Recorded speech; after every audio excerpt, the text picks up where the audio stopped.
Hare Krishna. Can you hear my voice? Am I audible?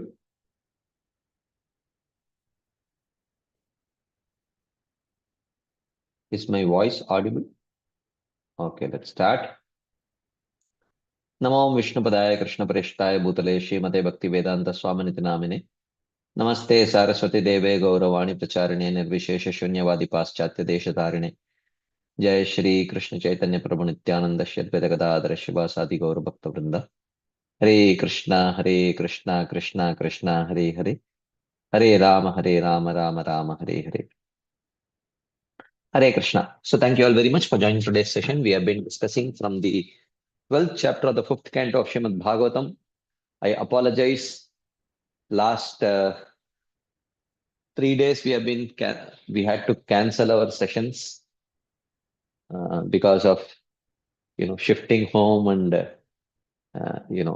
it's too much of a headache.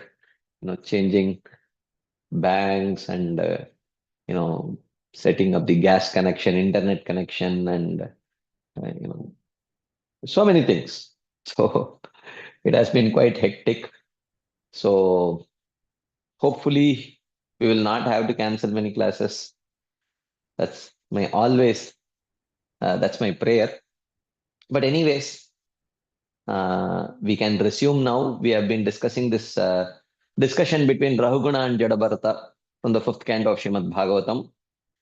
So as we saw before, that it might seem like an absolute refutation session.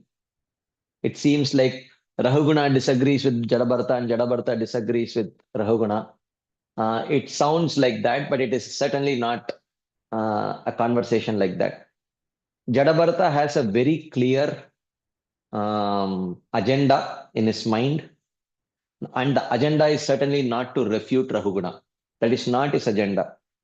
The agenda of Jadabharata is to somehow raise Rahuguna to the level of Bhakti Adhikar by giving him a deeper knowledge. This is because Jadabharata clearly found that qualification in Rahuguna to, to develop that Bhakti Adhikar. So it might seem like Jadabharata is telling conventional reality is bad, it is illusory, you should not act on the conventional platform at all. I mean, from his words, it might seem like that, but that is not the case. We saw it very clearly. Uh, we have we have discussed this many times, but still this is very important because from a very superficial level, this conversation looks like Jadabharata is absolutely refuting whatever Rahuguna is telling, and Rahuguna does not seem to agree with whatever Jadabharata is speaking. But it is not like that. Okay. So when we after this prelude, when I recap what we have seen till now, it will become very clear that Rahuguna very clearly accepts the superior knowledge of Jadabharata, and with great sincerity he surrenders to Jadabharata and seeks knowledge from Jadabharata. All these things very clearly indicate that there is no question of mistrust between in Rahuguna towards Jadabharata. He very clearly accepts. He only seeks clarification for better understanding. That's all. So Jadabharata wants to raise Rahuguna to the level of bhakti. So as we had seen before, very interesting. This is the 5th canto of Srimad Bhagavatam. In the same 5th chapter of Srimad Bhagavad Gita, Krishna tells the same thing. He tells Arjuna to perform karma but on the platform of jnana. He encourages Arjuna to perform karma but on the platform of jnana. Sannyasa कर्मयोगश्च निःश्रेयसकरावुभाव तयोस्तु कर्म संन्यासात् कर्मयोगो विशिष्यते. Krishna tells. Of course, there the context is slightly different. There, Arjuna is being encouraged to perform karma while but on the platform of jnana. So the emphasis there is to perform karma, but here in the case of Jada Bharata, the emphasis is on perform on the platform of bhakti. So he's emphasizing on the platform of bhakti and not just perform karma, because performing karma, anyways, um, in the case of the only difference is that Raghuguna says karma, karma, karma, and Jadabharata says bhakti, bhakti, bhakti. But in Bhagavad Gita, Arjuna said no karma, no karma, no karma, only jnana. But Krishna said along with jnana do karma also. Okay, so the emphasis is different. There is a difference in emphasis. In Bhagavad Gita, 5th chapter, Krishna encouraged Arjuna to not give up karma. Whereas in the 5th canto, Jadabharata encourages Rahuguna to accept bhakti, perform karma on the platform of bhakti, okay, rather than perform karma on the platform of jnana. This is the difference. Sannyasa karma yogascha nishreyasa karao bhav. Tayostu karma sannyasat karma yogo vishishyate. Krishna tells in Bhagavad Gita.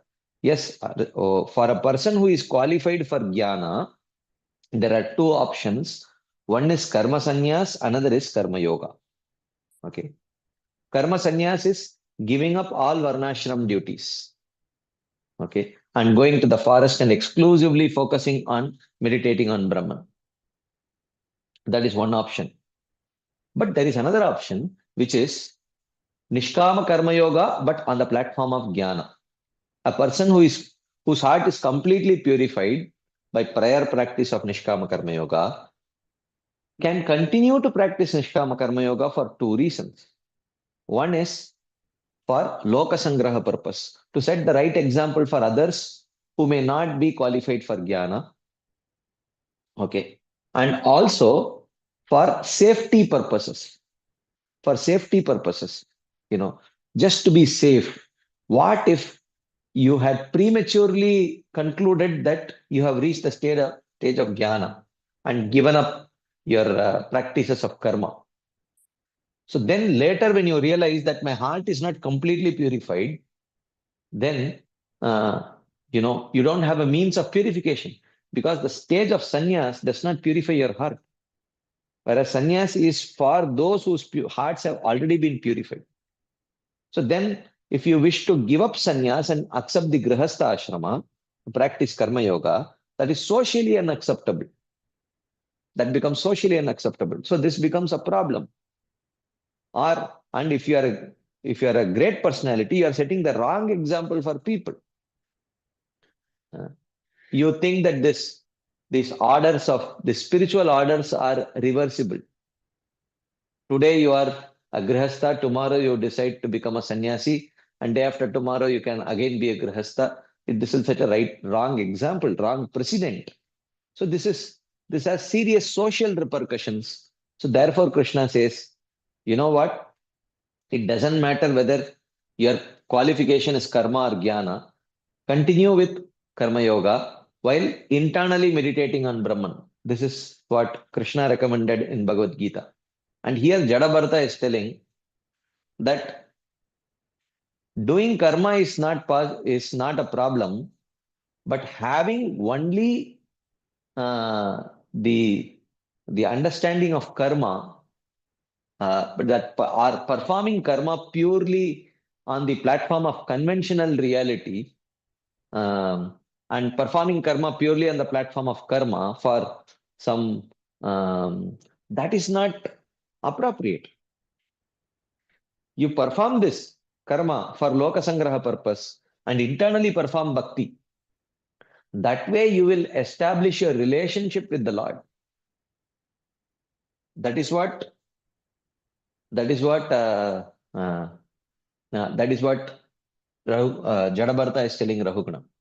So in the conversation between Sri Chaitanya Mahaprabhu and Ramananda Rai,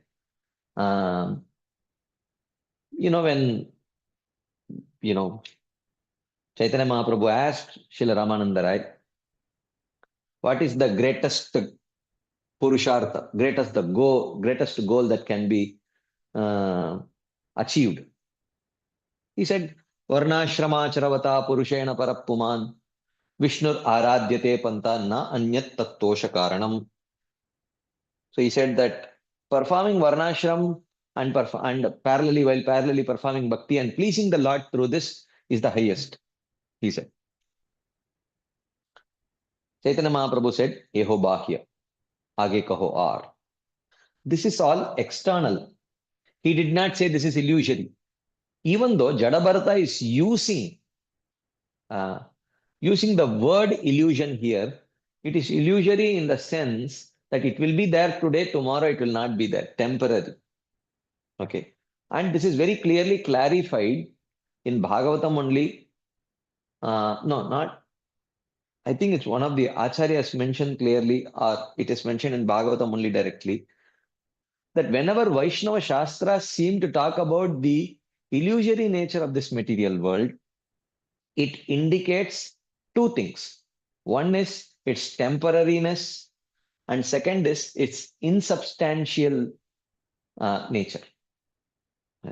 It is insubstantial and temporary.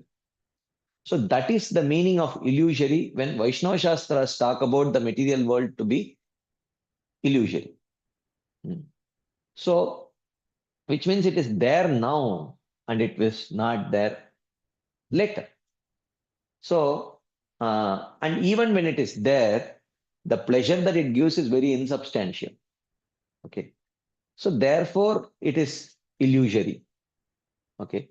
So therefore, when Vaishnava Shastras talk about the material world to be an illusion, it is not in the sense in which the Mayavadis use the word illusion, an absolute illusion, that which actually does not exist at all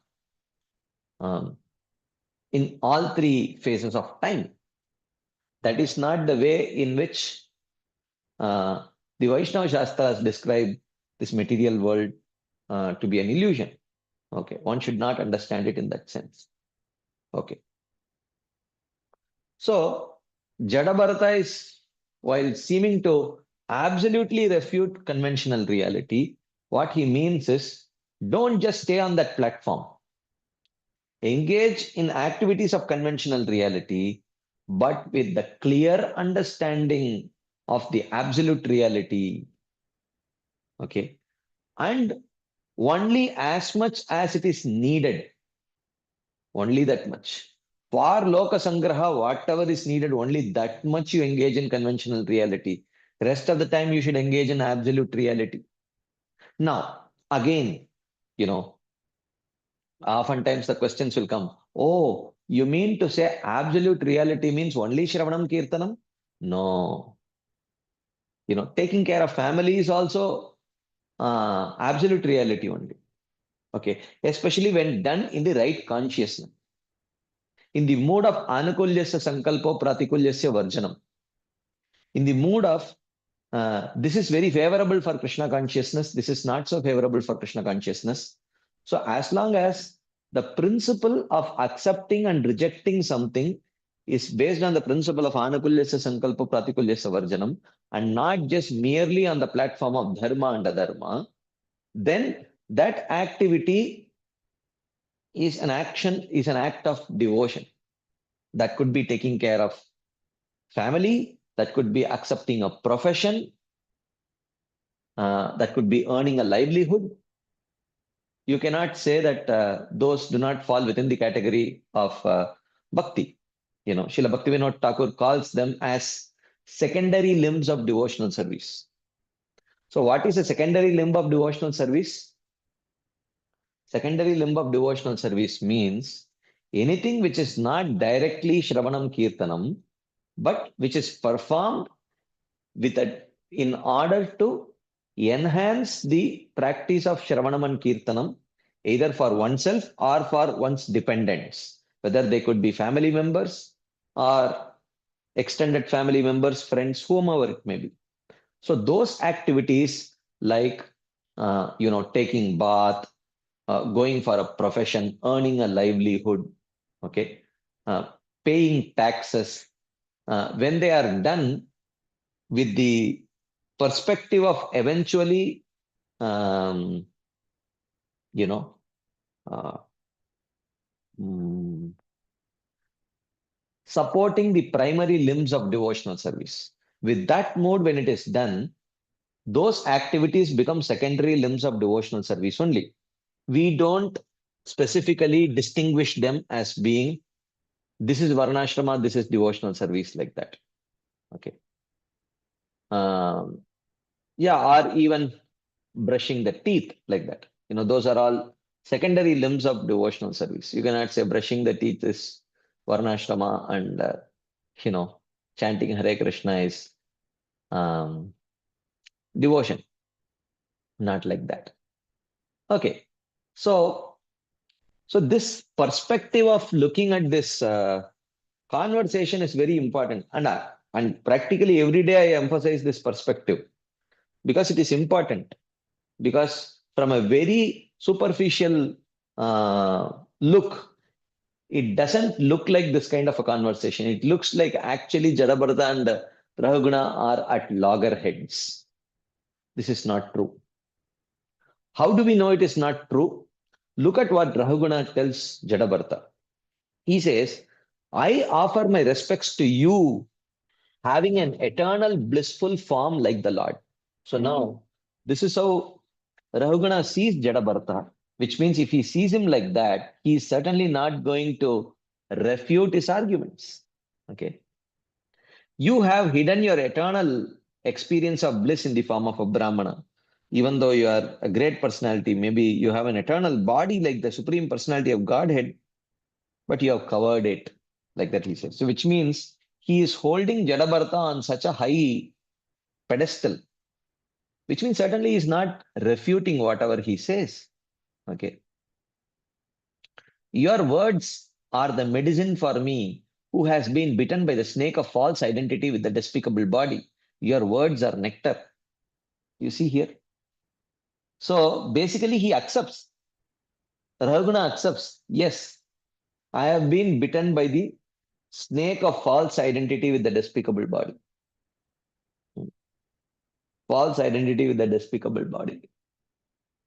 So, in this context, we were discussing the other day that, I gave this example of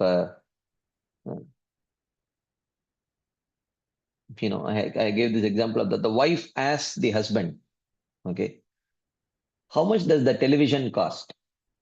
And the husband says, Diwali bonus is coming.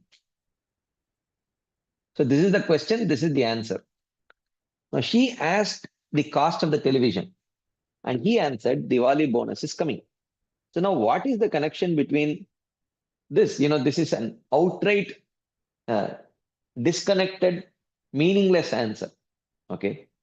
But interestingly, the wife is very satisfied. Why?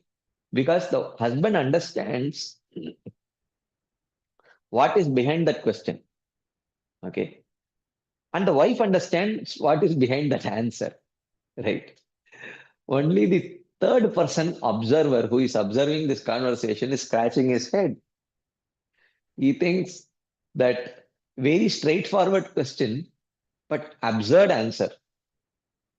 But what is more shocking is that the person who asked the question is very satisfied with the answer. Okay, only the observer is scratching his head. Okay. So the wife asks, what is the cost of the television? So what is behind that question? Behind that question is, can we afford it? Do we have that money? And the husband says, Diwali bonus is coming, which means we can afford it. Okay. Even though there seems to be no connection between the question and answer. Okay. So similar is the conversation between Jadabharata and Rahuguna. Rahuguna all the while seemed to be telling, no, no, no, no, how can you say conventional reality is wrong and all that? And now that same Rahuguna is telling, your words are like medicine for me, who has been bitten by the snake of false identity with the despicable body, which means he understood why Jadabharata was stressing the insubstantiality of uh, conventional reality, because I had been completely absorbed in conventional reality. while not taking the absolute reality seriously. Why? Because of my false identity, because of my false ego of identifying with the body. Even though I had theoretical understanding of the difference between body and soul, but my actual absorption was only in the temporary body. Therefore, Jadabharata was trying to pull me out. Ravaguna understood it. We were the ones scratching our head. What question is asked? What is he answering? There seems to be no connection. But the person who asked the question was very happy with the answer given by Jadabharata. So he is expressing his gratitude. He is expressing his gratitude to Jadabharata by telling that your answers have been like nectar. It has been a medicine for my disease of false identification with this material body. He says, I will tell you my topics of doubt. Now, please explain what you have said about Adhyatma Yoga. You know, please make it easy for me. I'm very eager to understand this. So he says, you have said that the results of action seen in this world are simply based on convention and cannot be correctly said to be the highest truth.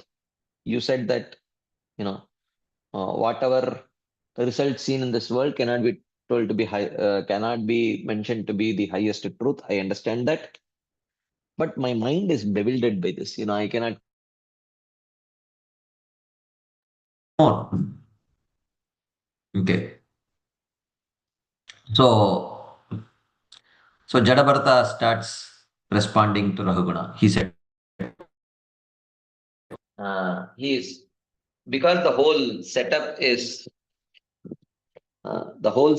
actually where there is the four palanquin carriers, and then there is the palanquin, and then there is the king sitting inside the palanquin. This is the setup. So he takes that very same example to illustrate this point. He says that, oh Ravaguna, this carrier, which means the four people who are carrying the palanquin, he says this carrier is a transformation of earth. This carrier means what? The body of the carrier. But why is he calling him the carrier? Because that is how Ravaguna is identifying. Ravaguna is identifying with the body. So he says this carrier is actually a transformation of earth. Okay. His feet, his ankles, calves, etc., and the palanquin, everything is a transformation of earth. And in the palanquin is the king of Savira, that is Ravaguna, who is also a transformation of earth. But you, blinded by illusion of false identity, you are thinking that you are the king of Savira, but in reality, you are just a transformation of earth. Or Rahuguna, you had mentioned that ruling the citizens was dharma. But understand that ruling over the citizens by engaging them forcibly without mercy is not dharma, but it is adharma. So basically, he's telling that you engaged me forcibly. You kind of assumed that um, I was a Shudra who would be very eager to work for the king. But that was an assumption. You did not verify that assumption properly. And you ended up forcibly engaging me in your service. That is not exactly dharma. You are calling it as dharma, but it is actually adharma. Then Jadabharata says, okay, now let me prove the illusory nature of this conventional world through logic. You can understand this if your sense of logic is working. So he said, we know that living beings arise from earth and disappear into the earth. Okay. Therefore, he says, the cause of conventional world should be discerned as transformations of earth only. They are different in name only. You may call it table or chair, but ultimately it is wood. Okay. And you may call it wood or plastic, ultimately it is a transformation of earth. Okay. So Jadavarta says, Ravana says, okay, fine, I agree. But at least the earth is real. He says, no, the word earth exists in name only. No, Ravaguna says, what do you mean?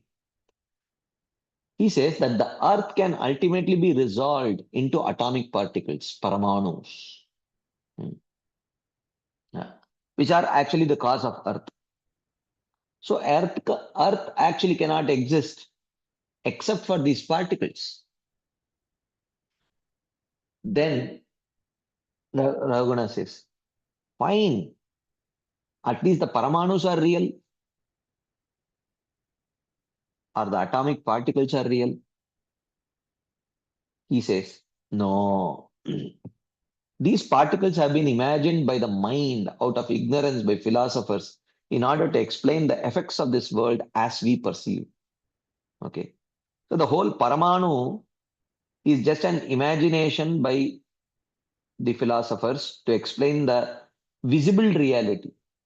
You know, how some things are visible, some things are not visible, what is visible, what is not visible. This whole, the Vaisheshika philosophers have presented this understanding of this Paramanu. Okay. So based on the understanding, so this is in one sense um, an imagination. Okay. So Jadabharata concludes by telling, know that everything is made of Maya, which is characterized by Dravya, Swabhava, mind, time, and karma, with divisions of fine, big, conscious, unconscious, skinny, fat, etc. But everything is a transformation of Maya. Okay. Or the illusory energy. Okay. So if everything is illusion, then what is reality? This is where we ended our discussion last time. So what is reality? Jadabharata says, Jnanam Vishuddham Paramarthamekam Anantaram tu Abahir Brahma Satyam Pratyak Prashantam Bhagavat Shabda Samyam Yad Vasudevam Kavayo Vadanti. He says, Kavayo Vadanti. The wise people say that Satyam Jnanam, that the truth is Vishuddham, it is beyond the gunas. Paramartham, it contains everything including liberation. Ekam, it is one without a second. Antaram, anantaram to abahihi. It is all pervading. Okay. The truth is beyond the gunas. It contains everything including liberation. It is one without a second and it is all pervading. It is Brahman, it is Paramatma, it is Bhagavan. And who is that?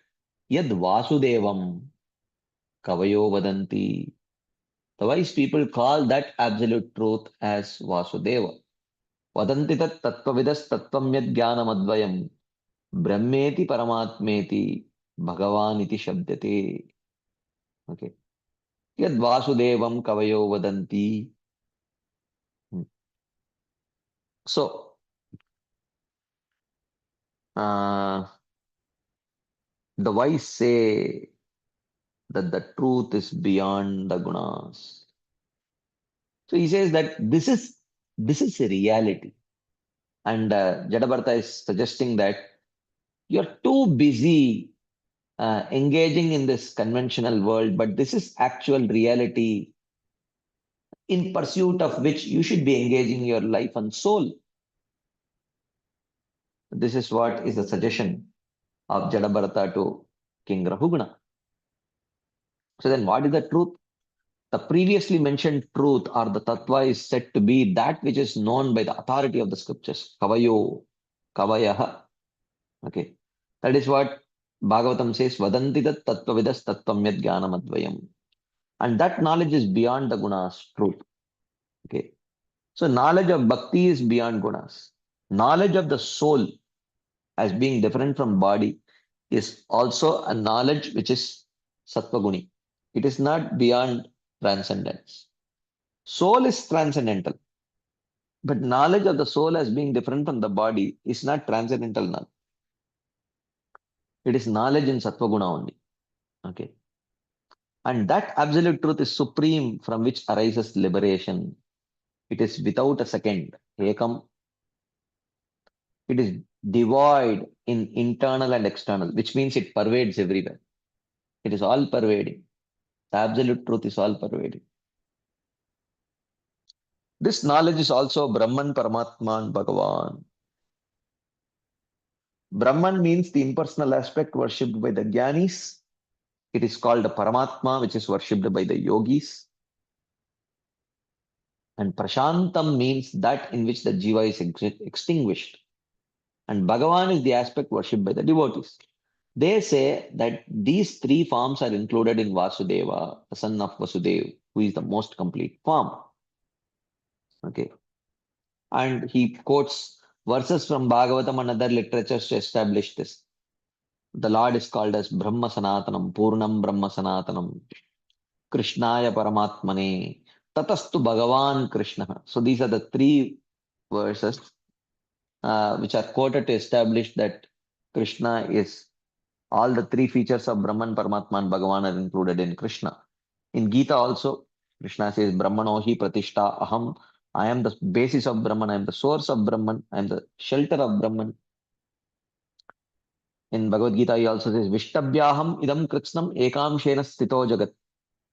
He says that I maintain this material world through one of my expansions, one of my amshas, which is Paramatma.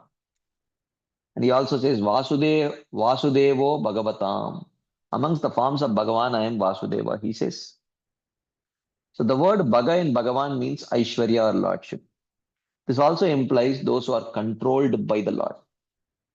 Okay. Since the jivas are in Maya, since the jivas in Maya are in illusion, as previously described, those controlled by the Lord means the devotees in the Lord's abode. So the devotees in the Lord's abode are also eternal. Okay. So like the Lord, they are proved by the statements of scriptures. So this is explained in the first canto, 11th canto elsewhere. Shraddhamat sevayam tu nirguna. Faith in my devotional service is purely transcendental. Someone having faith in Jnana Yoga, Ashtanga Yoga, that is all not transcendental. Even though practicing those yogas may lead to a transcendental uh, destination. Brahmajyoti is transcendental. But the means to attain that Brahmajyoti, which is Karma Yoga, Jnana Yoga, that is not transcendental. But the question is, how can a non-transcendental means lead to a transcendental end? One may ask this question. Well, the means is not transcendental because the practice of Jnana Yoga, Ashtanga Yoga contains elements of bhakti. And it is only that element of bhakti that it is only that element of bhakti that inspires. It is only that element of bhakti that leads to the achievement of liberation. The karma element and the jnana element, the ashtanga yoga element are all redundant. They are there only because the practitioner is inclined to do that. And ultimately, those elements have to be given up. Okay. Ultimately, those elements have to be given up.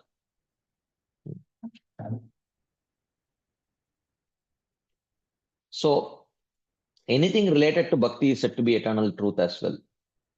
So, the intention of this section is as follows. So, what is the intention? O king, you have spoken of the material world made of Maya, proven by the senses, which has transformations which are eternal, sometimes visible and sometimes invisible. You have spoken about this material world, which is actually world made of Maya.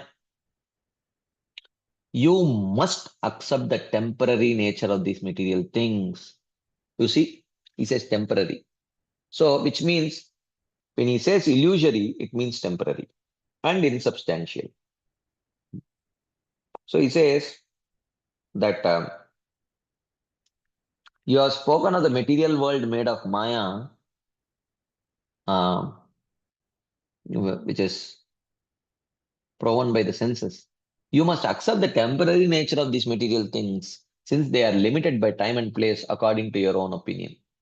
But since spiritual objects are not limited by time and place, being completely different, they are not part of the material conventional world. You repeatedly talk of the conventional world. Other philosophers say this conventional world is false. This view has also been stated. However, even these persons do not object to the conclusion of the scripture stated in the present verse. Even those people who say that the material world is false do not object to the statements made here. What is this? It has been said that bhakti means engaging the senses and body for Krishna. The Lord has said that bhakti is beyond gunas. Lakshanam bhakti yogasya nirgunasya hi udahritam. So this can be true in Parinamavad, where the effects are stated to be real. Okay, so here, if you remember, we did discuss about Shakti Parinamavad and Vivartavad. So Vivartavad is the philosophy of Vivartavad is the philosophy of the Mayavadis, and Shakti Parinamavad is the philosophy of the Vaishnavas. So we discussed about Vivartavad and Shakti Parinamavad last time. I'll quickly touch on this topic because we are meeting after a long time. I'm doing elaborate recap. Most likely, we will not start with the new verses also. We will open up for discussion after I do this recap because there might be some questions. Okay. So, yeah. So this the Shastras say that the absolute truth does not transform. He is nirvikar. Okay, he is nirvikar. But but the Shastras also say, and it is our observation also, that when a cause leads to an effect, the cause has to get transformed. The cause has to transform into the effect. Okay. There is clay. Now, clay has to transform into pot. You cannot have 1 kilogram of clay giving rise to, let's say, 1 kilogram of pot or maybe 800 grams of the pot after the moisture leaves. You will not have 1 kilogram of clay left. Okay, that 1 kilogram of clay has only transformed into the pot. So if you say that the material world, the source of the material world is the Supreme Lord, then the Supreme Lord must have transformed into the material world, or at least a part of the Supreme Lord must have transformed into the material world. But the Shastras say that the absolute truth is nirvikara, without any transformation. So therefore, the material world must be an illusion. Because if it is just an illusion, then the Lord has not undergone any transformation. The absolute truth has not undergone any transformation. So therefore, they say Brahma Satya Jagan Mithya. This material world is an absolute illusion.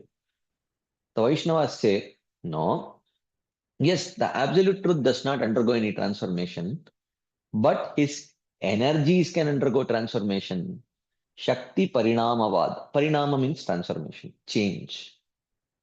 His energies can transform, and these energies are inconceivable energies, where when the energy is transformed, but the energetic Purusha does not transform. So it is inconceivable because this is not seen in this material world. Okay.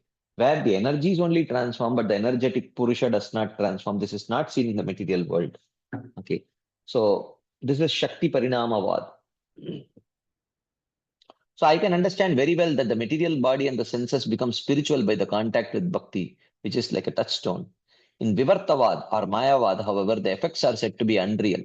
Therefore, the body and senses are unreal, which means illusory, they say. Bhakti, therefore, has no foundation. This is according to Mayavadis.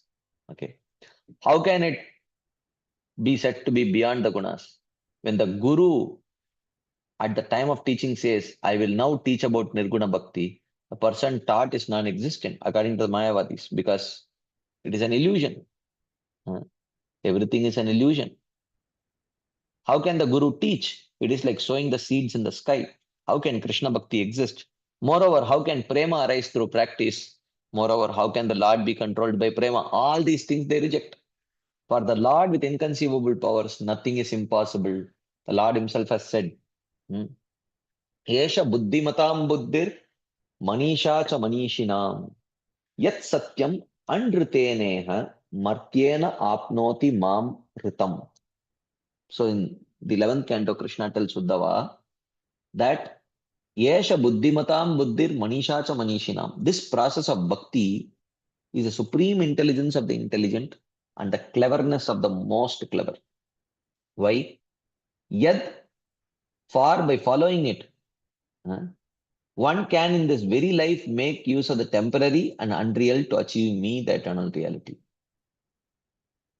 Yad andritena, by using that which is unreal, but unreal here should be understood to be temporary. By using the temporary body, you can attain me, who is the eternal truth. Okay. So the meaning is this. This is intelligence because by the mortal body, which is false, one attains the supreme truth, which is me. Or one attains me, the form of the highest bliss. Andritena martyena can also refer to anything subject to destruction. The body, the senses, prana, leaves, flowers, etc. So you can use all of them. Andritena means you can use temporary objects to please the eternal reality. Patram pushpam phalam toyam yome bhaktya parechati. Okay. So that one achieves me by these items is intelligence amongst those which intelligence. So that they can use that which is temporary to attain that which is eternal. That is intelligence. Okay. This is the conclusion amongst the most elevated wise men. Yad Vasudevam Kavayo Vadanti. So the method of obtaining bhakti is explained by the Lord. Martyo yada tekta samasta karma niveditatma vichikirshito me. Tada amritatvam pratipadyamano mayatma bhuyaya cha kalpate vai. A person who gives up all karmas and offers himself entirely to the Guru, whom I desire to make special, achieves freedom from death and more important, is qualified to become an associate of mine in prema.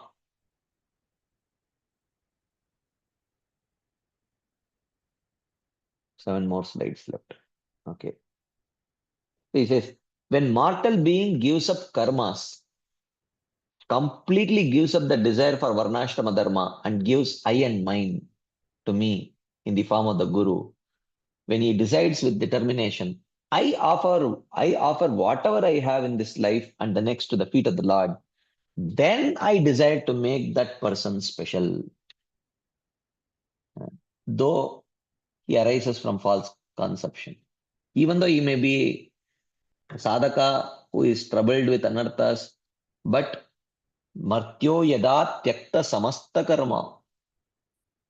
If he gives up all conceptions of karma and accepts jnana karmadi anavrita bhakti, then I desire to make him special. Okay.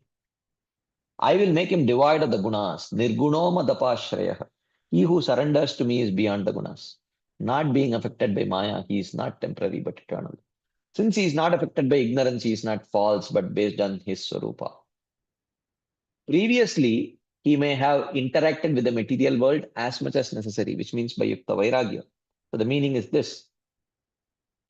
By the Lord's inconceivable energy, at the time of giving instructions on bhakti, body, senses, and mind, which are beyond the gunas, are created by me, though invisibly, in order to show the greatness of bhakti. So when a person becomes qualified for devotional service, automatically, gradually, senses, intelligence, mind, body, which is spiritual, is being created. The material body, the senses, and mind are destroyed invisibly. Invisibly, gradually. Okay. Talking about Priyavrat Maharaj, it is mentioned, Naivam vida purushakara urukramasya pumsam tadangri rajasa jita shadgunanam chitram vidura vigata sakridadadita yan namadeya maduna sajahati bandam. Such power is not surprising from persons who have conquered the six senses. by the dust from the lotus feet of the Lord. Since even an outcast becomes immediately free of bondage of karma by chanting the Lord's name once. Okay. So the meaning is this. It is not surprising for such persons to create the world with 7 oceans, as Priyavrat Maharaj did. Even the outcast who chants the name of the Lord once immediately gives up his body. Though his body is still visible, he gives up the body related to prarabdha karma, though this is not seen. So we had discussed about this elaborately. Okay. Then the devotee attains amritatvam, absence of the symptoms of death, and is qualified for his position. This means that he remains to serve me wherever I am. All the false material objects which exist in this world lose their material qualities by association with bhakti. Brahmarpanam brahmahavir brahmagnav brahmanahutam brahmaiva tena gantavyam brahma karma samadhina. So the Lord makes those objects the highest truth, favorable to the desires of his devotee. What is impossible for the inconceivable power of the Lord? Naivam vida purushakara urukramasya pumsam tadangri rajasa jitashadgunanam chitram vidura vigataha sakridadadita. There is nothing very uh, surprising for such a person. The Lord makes those objects the highest truth, favorable to the desires of his devotees. What is impossible for the inconceivable power of the Lord? The statements, service to me is beyond the gunas and my abode is beyond the gunas are true. Shankaracharya has accepted the following from Mahabharata. Achintyaha kaluye bhava natam starkena yojayet. Prakritibhya param yattu tad achintyasya lakshanam. Inconceivable states are not subject to material argumentation. Achintyaha kaluye bhava natam starkena yojayet. The quality in inconceivability is that it is beyond the material realm. By the word bhavaha in the plural, one should not think that the state of oneness has been discarded. Since all these states are one in the Lord, thus everything is clear. So this is where we ended our discussion the other day. Okay. So now we will not start new verses. We will open up for some discussion questions based on whatever we have discussed till now. And then if time permits, we will start new verses. So if anyone has any quick discussion points, comments, questions, we can take it right now. Yes. Shivakumar Prabhu first, and then later Shyam Sundaranand Prabhu. Hare Krishna Prabhu, then our pronouns Prabhu. Dandavat Prabhu. So, Prabhu, one question, Prabhu, or maybe one or two questions around this difference between this Brahman and Paramatma realization, Prabhu. If both the paths do accept the personal form of the Lord, Yeah. what is the difference between, and their destiny is also same, then why do we have why are these two paths exist, Prabhu? Why do these two paths exist, Prabhu? Two paths means the Jnana and Yoga. Yes, Prabhu. These are not exactly seen as two different paths. They are actually one path only, which is predominated because the practice of Jnana involves elements of Yoga and the practice of Yoga involves elements of Jnana. It is just called as two different, only based on the predominance of one over the other. So, yeah. So actually, both have to realize the Paramatma. It's not just the Brahman. Okay. So when Prabhupada says impersonalist kills the Lord, saying no hands, no legs, and all that, so essentially he means Mayavad there, Prabhu, not Brahmavad. So, we had an elaborate discussion on this also. I will touch this point. This is a very important point. Okay. Understanding Prabhupada's statements. Okay. you will see Prabhupada, 99% of the time that I have seen, he will not differentiate between Brahmavadis and Mayavadis.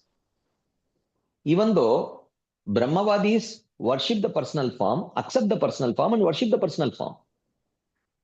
Okay. Just that they aspire to, as a destination, they aspire the Brahma Jyoti. Whereas the Mayavadis do not even accept the personal form. They reject the personal form. But Prabhupada, which is a serious offense actually, which is a serious offense. But Prabhupada, in one sense, he doesn't discriminate between the two. He does not say, he does not say the Brahmavadis are better. He puts all of them under one category. Now, this might seem, hey, this is very unfair. You are not giving the Brahmavadis any credit. At least they are accepting the personal form, worshipping the personal form. Why don't you give them credit? Prabhupada says, look, I don't want you to get inspired in that path by giving them any credit. Okay, that is the point. It is just like if someone says, which is better? If I have to eat a pizza in Pizza Hut, okay, is a vegetarian pizza better or a non-vegetarian pizza better? Okay, I would say both are the same. Don't eat. So now the question is, are both really same?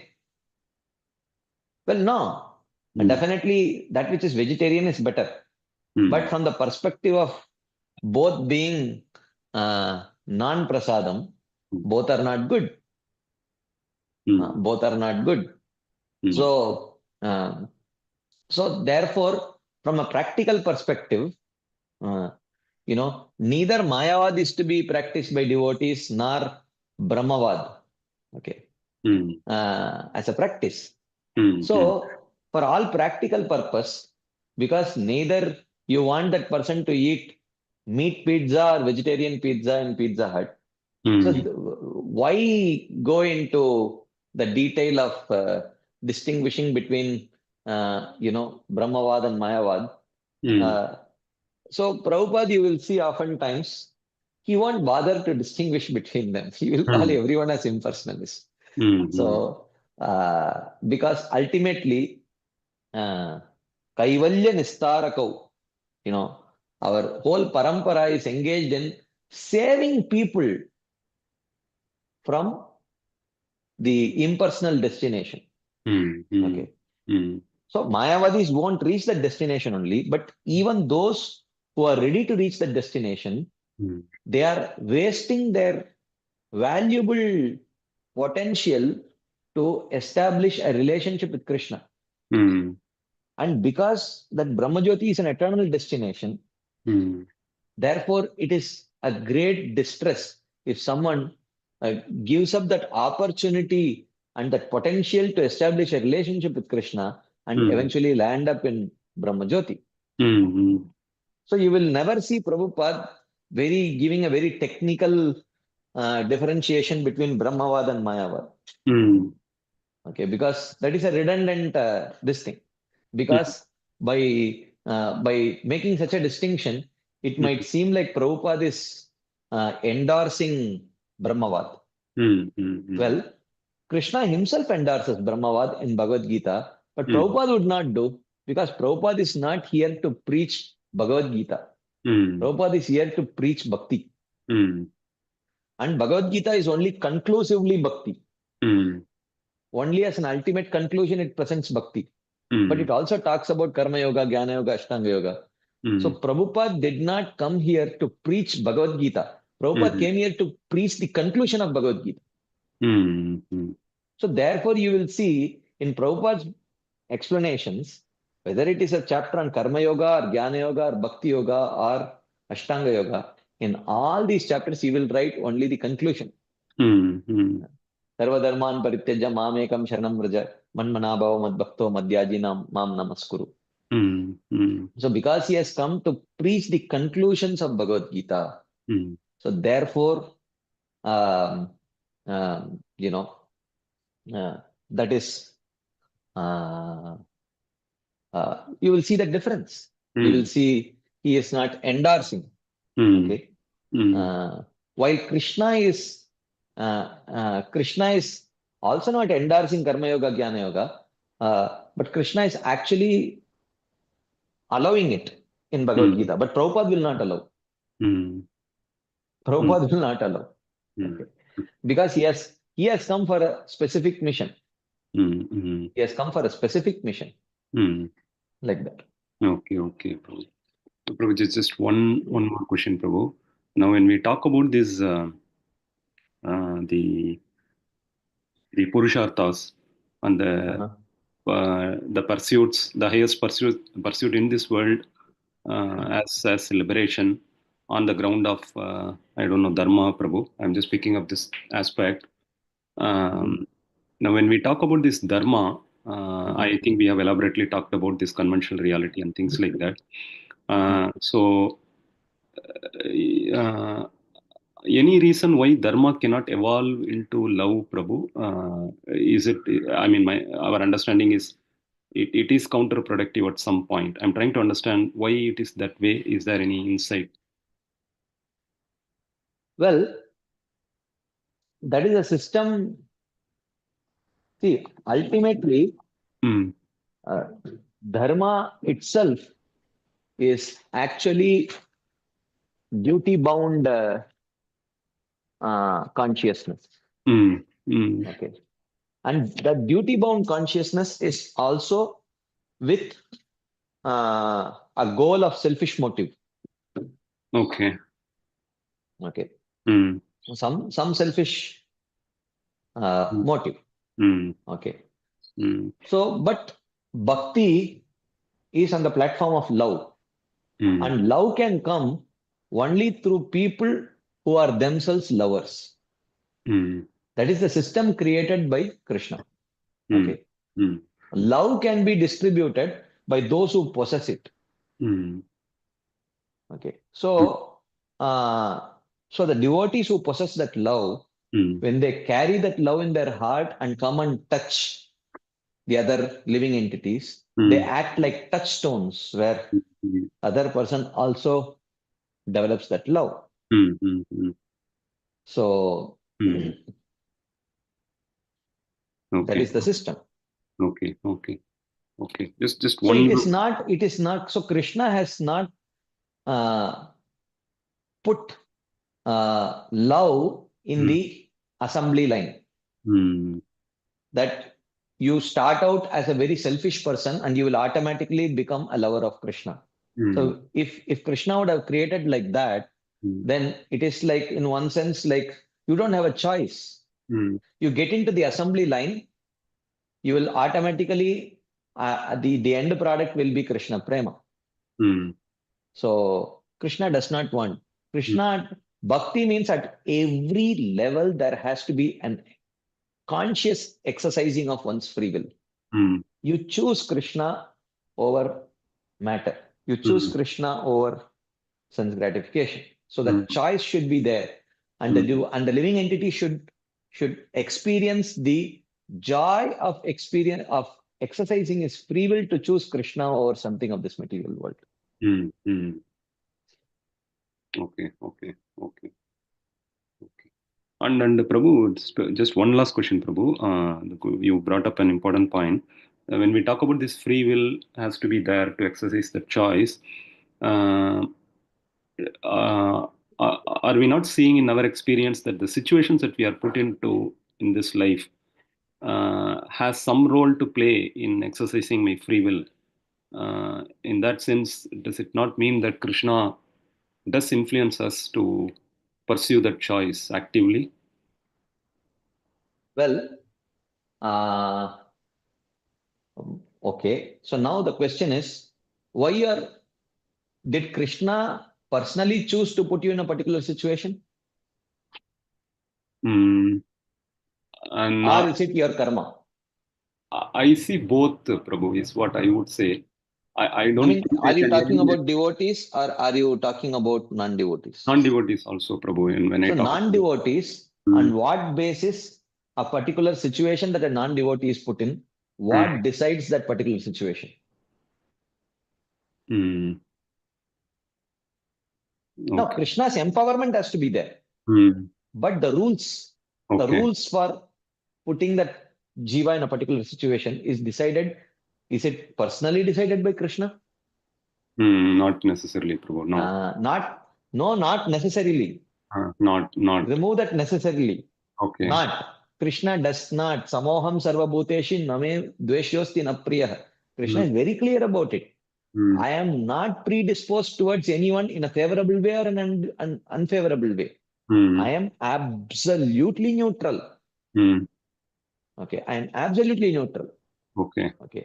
Mm, So it okay. is all completely decided by that particular jiva's past actions when he had a human body. That's all.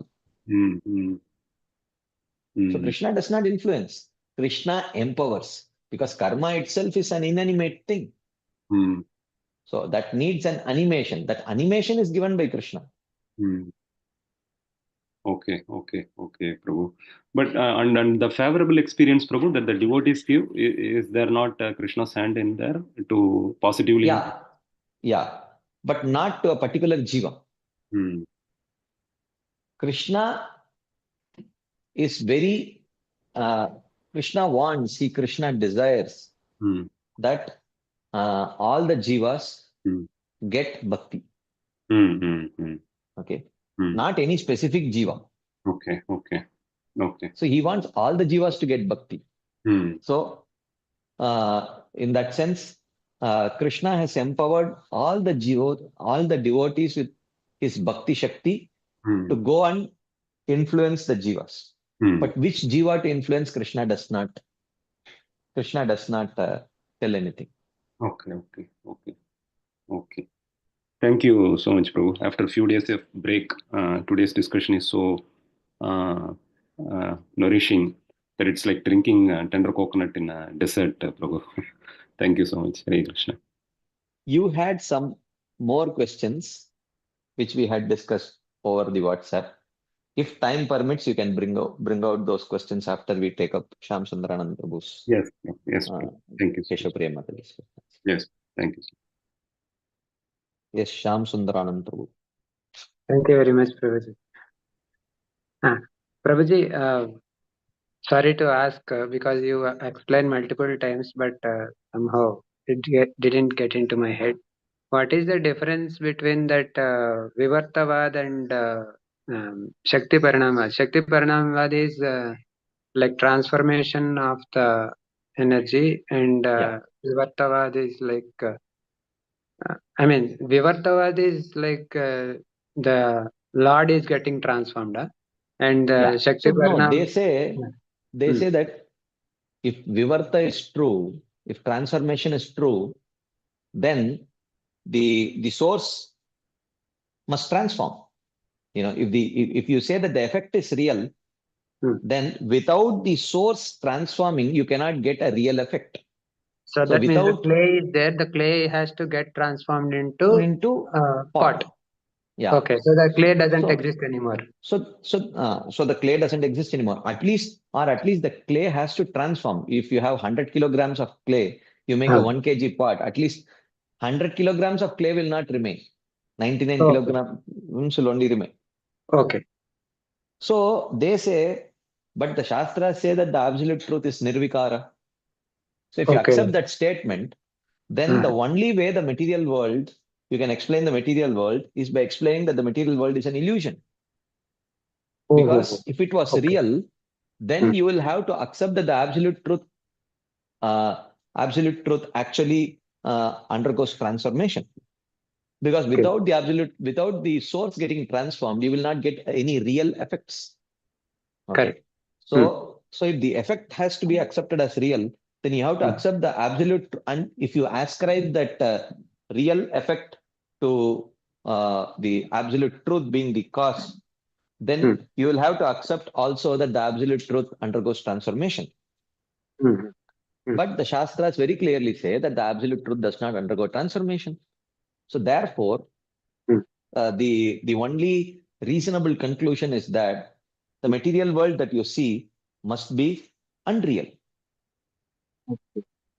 So this is their argument. This is their argument. But the But it is Vaishnavas similar. say, But it seems similar to what Jadabharat is saying to Rahugana also, no? yeah, that is why the only difference being when Jadabharata says unreal, it means temporary and insubstantial. He does not mean it as to be unreal in the absolute real sense. Okay. Okay. So that becomes very clear when he starts preaching bhakti. Okay. Because if you accept it as Vivartavad, then he should ideally not be preaching bhakti. He should not be preaching bhakti because according to Vivartavad, the devotee is unreal. The devotee is an illusion. Bhakti is an illusion. Why? Because bhakti involves Rishikena Rishikesha Sevanam. So, so Rishika is an illusion. Okay. So therefore, if Rishika means senses. So if the senses are unreal, then bhakti is unreal. So if actually Jadabharat was preaching Vivartavad, then he would not be preaching bhakti. So the very fact that he is preaching bhakti means his seeming preaching of Vivartavad, where he seems to indicate that the conventional reality is an illusion, should be understood to mean that the conventional reality is temporary and insubstantial. That is how we should understand. Okay. And what about Shakti Parinamavad, Prabhu? So Shakti Parinamavad means where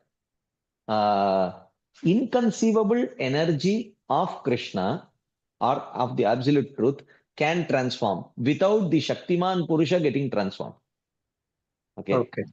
So the Purusha does not get transformed, but his energies, inconceivable energies can transform.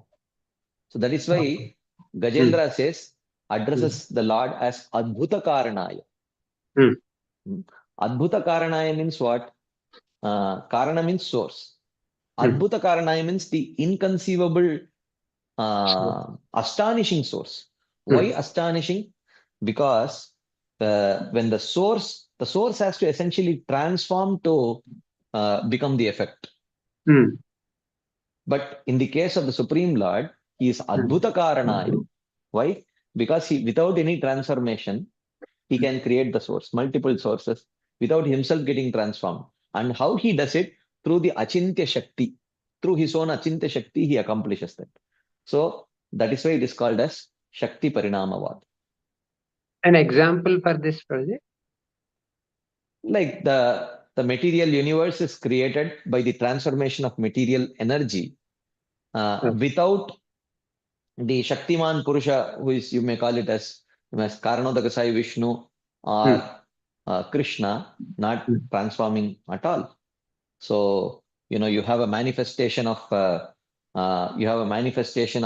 material energy in the form of Pradhan, which transforms into Mahat Tattva, which further transforms into Ahankar, which further transforms into Mana, Buddhi, and the senses, the Karmendriyas, Jnanendriyas, etc. And which eventually combine together to manifest the visible material world. Correct. So all this is a transformation.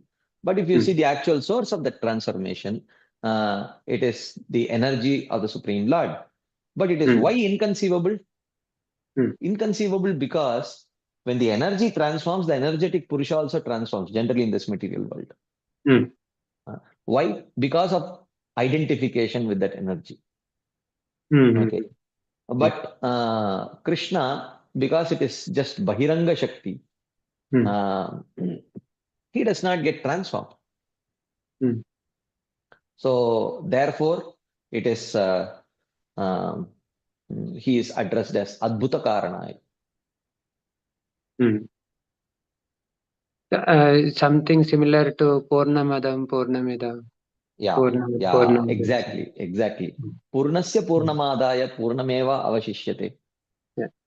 That is the meaning. Actually, I am just thinking while we were discussing this sloka can be interpreted by Mayavadi school and devotee school also. through the Vivartavada and Shakti Parinamavada Yes, also. yes. Very much, very So, much.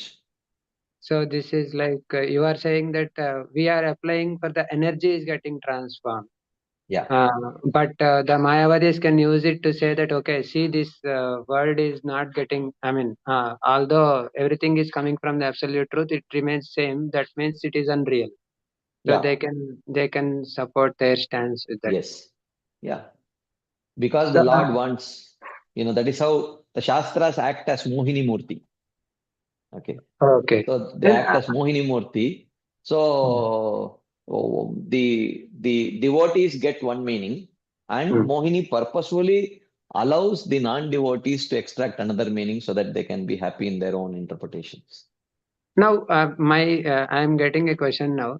Like of these two, what exactly is the truth?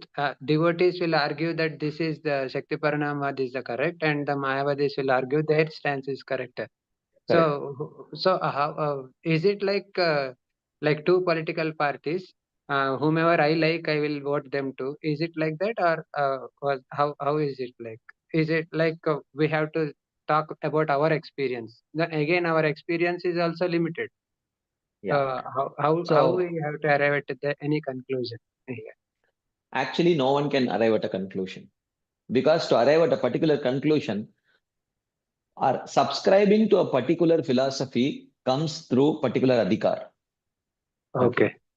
Hmm. So there is no neutral party here. There is no neutral party. Okay. Either you have adhikar for bhakti or you don't have adhikar for bhakti. So Okay. if you have adhikar for bhakti, the Shakti Parinamavad will be very reasonable and attractive, and the words of the acharyas will impact our heart. If we don't have adhikar for bhakti, then the words of the Mayavadis will create an impact. So now, how to understand which is correct? You know, well, there is no, and uh, you know, someone who does not have adhikar for bhakti, when he hears the Mayavadis present these statements, it can be very appealing to. But if he Yes, comes in touch with I see so devotees, many examples because so many people who come, they didn't get attracted. How much ever you tell them, they don't get exactly, attracted. yeah.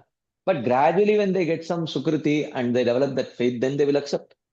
And the reverse is also possible. Someone who is already a devotee, Mayavada Bhashya Shanila Haya Sarvanash, it does not happen Ah, immediately.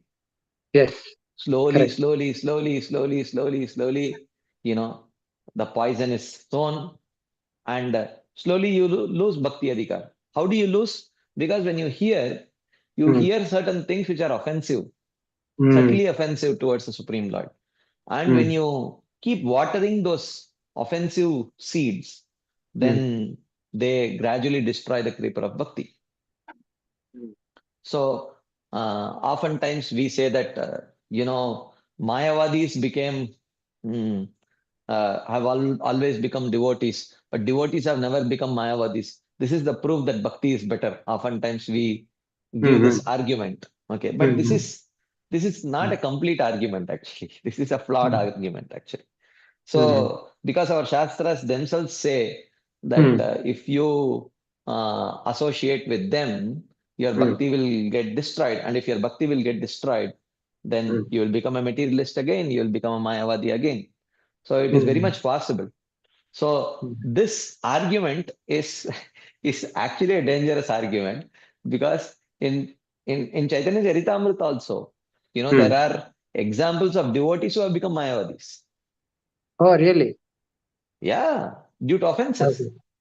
Oh, okay. Due Ramchandra to Puri. offenses, like Ramachandra Puri is there. So many Mm. people who are there. There are examples of Mayavadis transformed into Sarvabhaumacharya. devotees like Sarvabhauma Bhattacharya, Prakashananda Saraswati, and Mm, so on. mm, But at the same time, there are examples of devotees who have become Mayavadis also. So mm, it's not like so that argument which people generally give, that there is no history of any Vaishnava becoming a Mayavadi, but there are so many histories of mm, Mayavadis becoming um, devotees. That's a that's actually an ill-informed argument. Actually, there are examples in the history. If it was not the case, then why would there be severe warning against hearing Mayavad? Why would Chaitanya Mahaprabhu say Mayavada Bhashya Shunile Hoy Sarvanash? Okay. So how many people in our own, many, they accept bhakti, but after some time they leave bhakti and again become, interested in politics and so many other things. Hmm. We see that. So Hmm. Yeah, Prabhu. Yeah, this is then we can. It all boils down to one understanding that it's like a perennial conscious choice, moment to moment conscious choice for either of the schools, for any jiva to accept uh, the either of the schools, isn't it? well, I would not say I would not even say it's a choice, because when would you say that you have a choice? Okay. So Mhm. uh, one can say that you have a choice only if you like both, at least to some degree, Hmm. right? Correct. Like Yeah. like for human beings, you cannot say uh, to eat. You can say to eat South Indian food or North Indian food is a choice. Okay. You cannot Yeah. say to eat food or grass is a choice. Okay. You even though it's there, you can technically definitely eat grass, but it's not a choice because you can't eat grass. Yeah. So you can't relish grass. You can't feel fulfilled eating grass, as human beings. Okay, it is not possible. So is there a conscious choice available between for the Vaishnavas and the Mayavadis to choose every moment? I mean, you can say yes. Theoretically, yes, there is a choice, but for all practical purposes, what they will choose is known because what they like is already known. So, unless there is an external medium, okay, unless Hmm. there is an external perpetrator in the form of either a devotee entering into the Mayavadi camp to sow the seeds of bhakti or a Mayavadi entering into the devotee camp to sow the seeds of Mayavad, then Hmm. when the seed is sown, then gradually, when there is a change of heart on either side, then Hmm. slowly at some point there may be some choice where both seeds have taken somewhat root.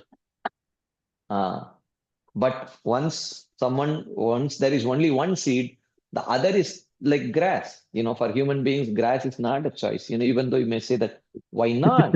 If someone wants, they can eat grass, no problem. But for all practical purposes, it's not a choice. Mm. It's little bit mind-boggling too much for me. No, So, but doesn't it sound practical? yes, yes, yes. That Yeah. is the reason I am saying it is like too much heavy dose. Yeah. Yeah. Actually, the other thing we just before this topic, we were discussing about the means for the karma yoga and for the jnana yoga. To attain the perfection, they have to leave the means because they are the material. That's what is the Actually, they are not the means also. They think that it is the means. mm-hmm. The real means is actually bhakti only. Okay. Mm. So they think that by karma I am attaining Mm. purification of heart, by Mm. jnana I am attaining liberation, or by Ashtanga Yoga I am attaining liberation. That is only their illusion. The real means by which they attain liberation or purification of heart is only the element of bhakti, which is there, hidden, silently doing the job. Okay. So, but because of their own adhikar, they are attracted to the practices of karma, jnana, yoga, etc. Therefore, they end up practicing them. But those practices are redundant practices in one sense, because that very goal of the karma, jnana, yoga can be achieved by bhakti alone. Mm. Yat karma bir, yat tapasa, jnana, vairagya, tascha, yat yogena, dana, dharmena, shreyo bir, itarairapi. Sarvam Hmm. madbhakti yogena madbhakta labate anjasa. So this is the reality. Okay. Hmm. Akama sarvakamo va mokshakama udaradihi. Hmm. Tivrena bhakti yogena yajeta purusham param. It is possible. So it Hmm. is not possible. It is possible not just for people who are just practicing bhakti, even for Hmm. those people who are practicing karma jnana yoga, Hmm. their result is not by karma jnana yoga. Actually, it is by bhakti only. The element of bhakti which is there. So in reality, without that, like for example, the active ingredient in a paracetamol tablet, if you see, Hmm. the active ingredient is only like 2% or 3% Hmm. paracetamol. The rest is Yeah. all base. Base Okay. material. Base Hmm. material. Okay. So base is needed to to store it and to Hmm. to get the medicine inside. But in Yes. reality, that base is redundant.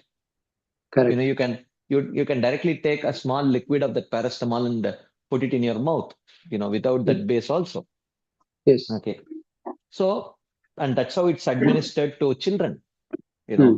Children's, they don't give tablets. There is liquid paracetamol. They Hmm. directly put it in the mouth or in the water or something like that.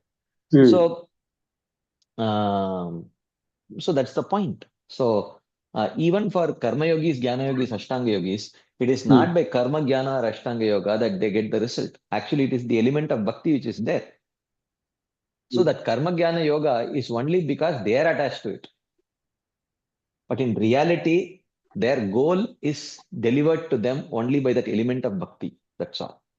Actually, my question in this is, we are saying that they have to leave their means because that is material.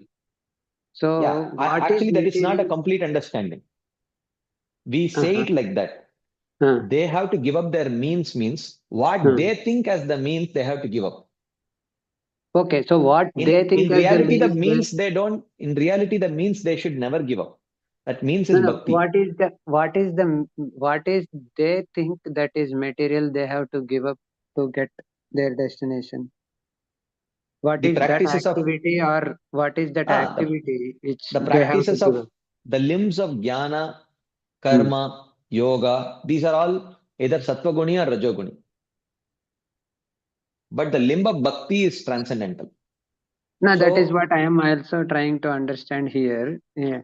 When we are saying that even in bhakti, like hmm, we are performing bhakti with our senses and the mind, right? yeah, So, yeah, but intention is different. The intention is to please the Lord in bhakti, and for the yeah, karmi and the jnani, the intention are different. yeah. So, but the means, the karmi, the jnani, and the bhakti are using are the same. No, no, no, no, no, no, no. So the senses may be material for the Hmm. bhaktas, but Hmm. the activity of karma, the activity of jnana, the activity of yoga, they are all within three modes. Like you do pranayama or Hmm. you study the Upanishads and other things. Hmm. Those activities are within three modes. But But the even in activity bhakti, of we are bhakti, studying shastras. That is also yeah, in but bhakti shastras are beyond three modes. The no, jnana just shastras are all within three modes. I just that we may be talking like a convention, but at the end of the day, it is studies, right? Yeah, but the study itself is not like, for example, even in the material world, studying, there is a difference between studying a novel and studying your textbook. Okay. Correct. So But you don't say that that both here are we can't studying. compare अरे that, na? बच्चा पढ़ रहा है, बच्चा पढ़ रहा है तो उसको डिस्टर्ब मत करो. तो क्या पढ़ रहा है वो? नॉवल पढ़ रहा है. He's studying a novel. So No, you but don't here say like that. we are comparing apples, no? So they are also studying transcendental No, literature. We are no. also studying transcendental. That is why Krishna says in the 11th canto, Uddhava, teachings to Uddhava, you read the chapter, I will show you. He Okay. says Mm-hmm. that, uh, you know, that the knowledge of the soul is Sattva-guni, he says. Only knowledge concerning me directly is beyond three modes. And he says, staying in the forest is Sattva-guni. Staying in my temple is beyond three modes. So he Hmm. very clearly indicates. Okay. Hmm. So direct knowledge of Krishna Hmm. is only beyond 3 months. Okay. Rest is all within 3 months, even though given in the Shastras. That is why Oh, Krishna says, Traigunya Vishaya Veda Nistraigunyo that is Bhavarjuna. good. Yeah. So in that verse commentary, you see our Acharyas right. Hmm. Nistraigunyo Bhavarjuna clearly indicates that Hmm. Krishna wants Arjuna to come to the state of pure devotional service. Because other than pure devotional service, even mixed devotional service is within 3 months. Hmm. Correct. Here, actually, Arjuna was already a pure devotee, na? Why Krishna is telling that then? Good point. Now, Arjuna is a pure devotee, but Arjuna was used as an instrument to preach to others. Ah. Okay. So that way you see, Arjuna is not just a pure devotee. Arjuna is a pure perfected devotee. So that means Arjuna does not even need instructions on pure devotional service because a pure perfected devotee does not act based on instructions. He acts based on his pure devotional instincts. So why Arjuna has to be told, Manmana bhava madbhakto madhyajimam namaskuru? Does he need that instruction? Hmm. Does he Doesn't need to know. be told, Sarvadharman Parityajya Mamekam Sharanam Vraja? No, No. it's already. Yeah. It's all practically all 700 verses of Bhagavad Gita are redundant for Arjuna Hmm. Hmm. because Arjuna already is a perfected devotee. Any instructions are needed only for sadhakas, whether they are Hmm. karma yogis or jnana yogis or ashtanga yogis or devotees. Instructions are needed only for sadhakas. For those perfected in their particular line, they don't need instructions. They act based on instincts. Huh? So that is the point. So now you can make the argument like Krishna says that hatova prapsisi swargam jitva va bhokshase mahim. So now he tells Arjuna that Arjuna, don't worry whether if you fight and win, you will get the kingdom, you can enjoy the kingdom. If you fight and lose, you will go to Swarga. Now, isn't Arjuna a pure devotee? Yes. Would he aspire for Swarga? Oh. Why is Krishna telling Arjuna that hey, you'll go to Swarga as if it will really entice him? It's Yeah. because he's just using Arjuna as a means to instruct the Sakama Karma yogis to not give up their prescribed duties. And subsequently, he will say to the same Arjuna, Hmm. Karmanyavadikaraste ma phaleshu kadachana, ma karma phala heturbur mate sangostu karmi. Just Hmm. before he said, Hmm. if you win, you can enjoy the kingdom. If you Hmm. lose, you can enjoy the heavens. And Hmm. now he says that do only your karma, but don't be attached to the material fruits. So now you see Hmm. the instruction has changed. Hmm. And eventually he says, Sarvadharman Parityajya Mamekam Sharanam Vraja. Give up all this dharma and just practice bhakti. So you see, one Arjuna being Hmm. sometimes used as a Sakama Karma Yogi, sometimes used as a Nishkama Karma Yogi, sometimes used as a Jnana Yogi, sometimes as an Ashtanga Yogi, sometimes as Hmm. a Karma Mishra Bhakta, Jnana Mishra Bhakta, Yoga Mishra Bhakta, sometimes as a pure devotee. Hmm. Never once does Krishna address Arjuna as a perfected devotee. Okay. Hmm. He says, Bhaktosi me. Hmm. Sakacheti rahasyam jeta uttamam. So Hmm. again he says that because you are my devotee, Hmm. I will tell you the most secret of instructions. But the most Hmm. secret of instructions is not needed for a perfected devotee. Hmm. A pure devotee sadhaka may need the most confidential instructions. But the Hmm. most confidential instructions have already been internalized and lived by the Hmm. perfected devotee. He does not need instructions. Arjuna Hmm. is that person. Out of the 700 verses of Bhagavad Gita, Hmm. whatever number of verses were spoken in a normative sense, as an instruction, none of those verses apply actually to Arjuna. Hmm. That is reality. Hmm. Hmm. Okay. Yes, We will Prabhuji. just Thank you so quickly much. take one question from Keshav Priya Mataji and then we will end there. Yes, Keshav Priya. Well, it's a simple thing, Prabhuji. You are talking about bhakti in all karma, jnana, and everything, Prabhuji. So, Yeah. generally, to achieve something, we use bhakti as a media of achieving it, Prabhuji. But Yeah. for pure devotional thing, it is not just achieving something, it is entering into relationship with the person, Prabhuji, who is Lord. So Yeah. there, Prabhuji, the information generally given in scriptures is just as a God, as a post, and there is a person in it. Like that, generally, he is omnipotent, he is all pervading, everything is there, Prabhuji. But Mhm. entering into relationship means we need some further details, further. We should know about that person, Prabhuji, completely. Then only we can enter into any relationship with them, Prabhuji. So Yeah. those details are only given by Acharya, because here we read everything generic, na Prabhuji. Even Acharyas give it is generic. So how to understand what is the personal connection with me to God? How it is delivered to me through Acharyas, Prabhuji? I still don't completely understand your question. Prabhuji, like if I want to have a relationship with the person, I should know the person. Yeah. The details are So given in the Shastras. yeah, so no, Prabhuji, it is general, na Prabhuji. Like for No, example, no. if it is It is Narendra general. Modi, generally we may be knowing anything about Modi, Prabhuji. You will tell the example of shopkeeper often, na Prabhuji. We may have a good rapport with them, but to enter relationship means something very personal and Yeah. it is detailed. We should know, na Prabhuji. Yeah. So such things, how as a sadhaka we'll get to know, Prabhuji. The 10th canto describes much more details, and the holy name will also reveal. Again, 10th Uh, canto is for every one of us, Prabhuji. I think yeah. you didn't get my question. It is me, I am an individual, Prabhuji. Krishna is an individual. It is between, ultimately, Yeah. it is between me and Krishna, Prabhuji. Yeah. However, things are That happening. So that's how it's that's what happening. you I didn't don't think. understand my answer also. Oh, So that's mm, why I said when you read these things, mm, the Bhagavatam is a person. mm. Is Bhagavatam a book or a person? Person, Prabhuji.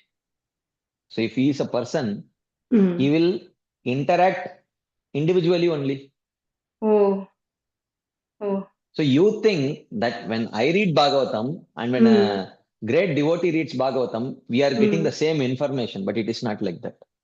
mm, So depending on mm, one's personal level of purity and mm, the practice of sadhana and how much purely they have chanted the holy names, to that mm, extent, uh, the same book, the same words will reveal different things.